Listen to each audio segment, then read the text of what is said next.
ચોમાસામાં ભરૂચના માર્ગો બિસ્માર બનતા પ્રજાજનોને ભારે હાલાકી પડી રહી હોય પાલિકાની પ્રી મોન્સૂન કામગીરી કાગળ પર જ હોવાનો આ પુરાવો હોવાનો રિક્ષા એસોસિએશનના પ્રમુખ આબિદ મિર્ઝાએ આક્ષેપ કર્યો છે। જય ભારત રિક્ષા એસોસિએશનના પ્રમુખ આબિદ મિર્ઝાએ શહેરના તમામ રસ્તાઓને બિસ્માર હાલત અંગે જણાવ્યું હતું કે એક સમય દશરથ માજી જેવા સેવકે પહાડ તોડી લોકોની સુવિધા માટે રસ્તો બનાવ્યો હતો। આ વિકાસના મૃગજળ સમયમાં રોડ બનતા પહેલા જ ખાડા પડી જાય છે।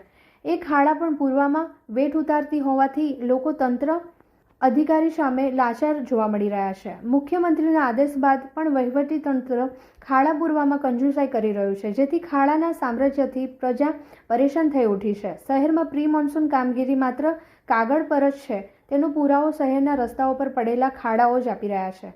આ રસ્તા પરના ખાડાના કારણે કોઈનો જીવ જશે તો જવાબદાર કોણ, તેવો પ્રશ્ન પણ તેઓએ કર્યો છે।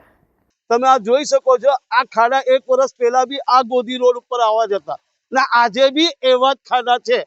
ત્યારથી અમે 1 વર્ષથી સંપૂર્ણ રજૂઆતો રાખી છે નગરપાલિકાને કે આ રોડનું કામ વહેલે તકે થાય, પણ 1 વર્ષથી નગરપાલિકાએ આ રોડનું કામ કર્યું નથી। એનો મતલબ શું છે? અને જે વિપક્ષમાં બેઠા છે એ લોકો બી આ રોડ ઉપર ધ્યાન નથી આપ્યું। કેમ કે બંને જ મળેલા છે, ભારતીય જનતા પાર્ટી અને કોંગ્રેસ બંને મળેલા છે। ત્યારથી 1 વર્ષથી લોકો રજૂઆત કરે છે કેમ રોડ ના બને। આજે પાછો એક ચોમાસો આવ્યો છે, આ વ્હીકલોની હાલત જોઈ લો કેવી બેસમાર થઈ ગઈ છે। કેમ કે જે રિક્ષા ને નુકસાન થાય છે એનો ભરપાઈ કોણ કરશે? અને બીજી વાત, કોઈ અકસ્માત થશે તેની જિમ્મેદારી નગરપાલિકા લે? કેમ કે આ રોડ એટલો બેસમાર છે કે તમે અહીંયાથી હજારો વ્હીકલો જાય છે, પાલેજ થી લઈને ઠેક ભરૂચ સુધી અને ભરૂચ થી ઠેક પાલેજ સુધી જાય છે। આ મેઇન રોડ થઈ ગયો છે ભરૂચમાં આવવા જવાનું, પણ આ નગરપાલિકાની આંખ કાન ખુલતા નથી।